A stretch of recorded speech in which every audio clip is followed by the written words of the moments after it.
Hello friends, ഇന്ന് നമ്മൾ നോക്കുന്നത് ബാത്റൂമിൻ്റെ അകത്ത് നമ്മൾ പുതിയ വീടാണെങ്കിലും പഴയ വീടാണെങ്കിലും നമ്മൾ ബാത്റൂം കാര്യങ്ങളൊക്കെ ചെയ്തതിന് ശേഷം നമ്മുടെ വീടിൻ്റെ അകത്ത് ബാഡ് സ്മെല്ല്, അതായത് സെപ്റ്റിക്കിലേക്ക് വരുന്ന സ്മെല്ല് കാര്യങ്ങൾ എങ്ങനെ നമുക്ക് ഈ പറയുന്ന കുറച്ച് സ്മെല്ല് കാര്യങ്ങളൊക്കെ നമുക്ക് വീടിൻ്റെ അകത്തേക്ക് വരാറുണ്ട്, അല്ലെങ്കിൽ ബാത്റൂമിലേക്ക് വരാറുണ്ട്.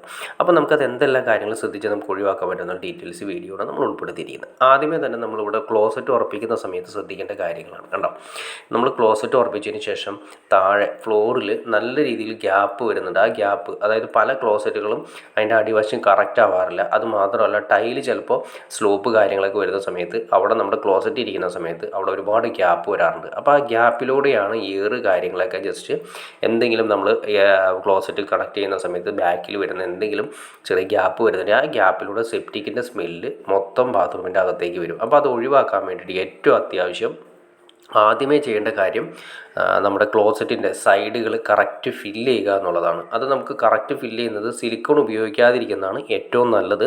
സിലിക്കോൺ ഉപയോഗിക്കുന്ന സമയത്ത് ആദ്യമൊക്കെ നമുക്ക് വലിയ വിഷയങ്ങളുണ്ടാവില്ല. റബ്ബർ പോലെയുള്ള ഏകദേശം ഒരു മെറ്റീരിയൽ ആയതുകൊണ്ട് കുറച്ച് നാൾ കഴിയുന്ന സമയത്ത് അത് പൊളിഞ്ഞു പോകാനുള്ള ചാൻസ് കാര്യങ്ങൾ കൂടുതലാണ്.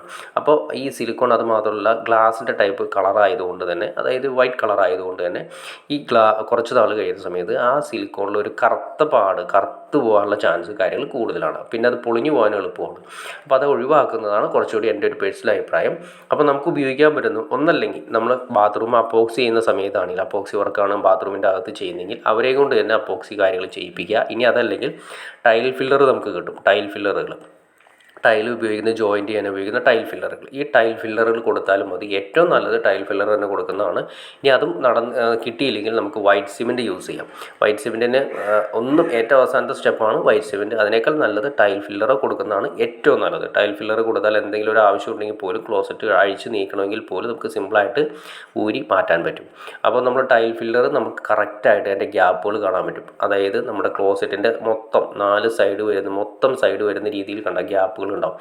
ആ ഗ്യാപ്പുകൾ നമ്മൾ ഫില്ല് ചെയ്ത് കൊടുക്കും. നിങ്ങൾ കറക്റ്റായിട്ട് നോക്കിയാൽ നിങ്ങൾക്ക് മനസ്സിലാക്കാൻ സാധിക്കും. ഓരോ ഏരിയയും, അതായത് ടൈല് കറക്റ്റായിരിക്കണം ലെവലാണെങ്കിലും നമ്മുടെ ക്ലോസറ്റിൻ്റെ അടിവശം കറക്റ്റ് ആവണമെന്ന് നിർബന്ധമില്ല. അത് ഹൈ ക്വാളിറ്റിയുള്ള ക്ലോസറ്റുകളാണെങ്കിലും താഴത്ത് ചിലപ്പോൾ ക്ലിയറായി വരാറില്ല. ചില സ്ഥലങ്ങളിൽ പൊന്തിയും ചില സ്ഥലങ്ങളിൽ താഴെ നോക്കിയിരിക്കുന്നത് കാണാൻ സാധിക്കും. അപ്പോൾ അതിലൂടെ സ്മെല്ല് കാര്യങ്ങളും ഒക്കെ വരാനും ചാൻസ്. അത് മാത്രമല്ല, അതിൻ്റെ ചില പ്രാണികളും പുഴുക്കളൊക്കെ അതിൻ്റെ ഉള്ളിലിരിക്കാനുള്ള ചാൻസ് കാര്യങ്ങൾ കൂടുതലാണ്. അതായത് എല്ലാം ഒഴിവാക്കാനായിട്ട് ഏറ്റവും നല്ലത് ഏറ്റവും അടിവശം ഫ്ലോറിനോട് അറ്റാച്ച് ചെയ്ത് കിടക്കുന്ന ആ ഏരിയയിൽ ടൈൽ ഫില്ലർ നന്നായിട്ട് ടൈല് ഫില്ല് ചെയ്ത് ക്ലിയർ ചെയ്യുക. അപ്പോൾ ഒരിക്കലും ഒരു സ്മെല്ലോ കാര്യങ്ങളോ, അതായത് നമ്മുടെ സെപ്റ്റി ടാങ്കിൻ്റെ പൈപ്പ് വഴി വരുന്ന സ്മെല്ല് കാര്യങ്ങളോ ഒരിക്കലും ബാത്റൂമിൽ റിലീസാവില്ല. പുറത്തുള്ള എയറുകളിലേക്ക് റിലീസ് ചെയ്ത് പോകും. അതങ്ങനെ ചെയ്ത് കഴിഞ്ഞാൽ ഇപ്പോൾ നിങ്ങൾ നോക്കിയാൽ അറിയാൻ പറ്റും കേട്ടോ. ഈ ഏരിയയിൽ ഇപ്പോൾ കനമല്ല നമ്മുടെ ഫ്രണ്ടേജിൽ വരുന്നതല്ല, ബാക്ക് സൈഡ് വരുന്നത്. അപ്പോൾ അതാണ് ഞാൻ ഉദ്ദേശിച്ച് ക്ലോസറ്റിൻ്റെ പല അടിവശവും കറക്റ്റ് ആവണം നിർബന്ധമില്ല. അപ്പോൾ അതെല്ലാം തന്നെ നമ്മൾ ഈ ടൈൽ ഫില്ലർ യൂസ് ചെയ്യാതെ നമ്മൾ ക്ലിയർ ചെയ്ത് കൊടുത്തു കഴിഞ്ഞിട്ടുണ്ടെങ്കിൽ അതിൽ ഗ്യാപ്പ് ഉണ്ടാവും. അതിലൂടെ നല്ല രീതിയിൽ തന്നെ സ്മെല്ല് കാര്യങ്ങൾ റിലീസാവും. അപ്പോൾ ഇത്രയും കാര്യങ്ങൾ ശ്രദ്ധിച്ചാൽ തന്നെ ഏകദേശം ഒരു 50-60% ബാത്റൂമിൽ വരുന്ന സ്മെല്ല്, സെപ്റ്റിക്കിൻ്റെ സ്മെല്ല് നമുക്ക് ഒഴിവാക്കാൻ പറ്റും. ഓക്കെ ഫ്രണ്ട്സ്, നിങ്ങൾക്ക് വീഡിയോ ഇഷ്ടപ്പെടുമെന്ന് വിചാരിക്കുന്നു. ഇനി എന്തെങ്കിലും ഡൗട്ട്സോ കാര്യങ്ങളോ തീർച്ചയായിട്ടും കമൻറ്റ് ചെയ്യാൻ മടിക്കരുത്, ഷെയർ ചെയ്യാൻ മടിക്കരുത്, ചാനൽ ഒന്ന് സബ്സ്ക്രൈബ് ചെയ്യാൻ മടിക്കരുത്. എന്നാൽ മാത്രമേ ഇതുപോലുള്ള ഇൻഫോർമേറ്റീവ് വീഡിയോസ് ചെയ്യാനുള്ളൊരു മോട്ടിവേഷൻ ലഭിക്കുള്ളൂ. തീർച്ചയായിട്ടും ചാനൽ ഒന്ന് സബ്സ്ക്രൈബ് ചെയ്തേക്കാം. ഓക്കെ ഫ്രണ്ട്സ്, അടുത്ത വീഡിയോയിൽ കാണുന്നവരെ ഓക്കെ.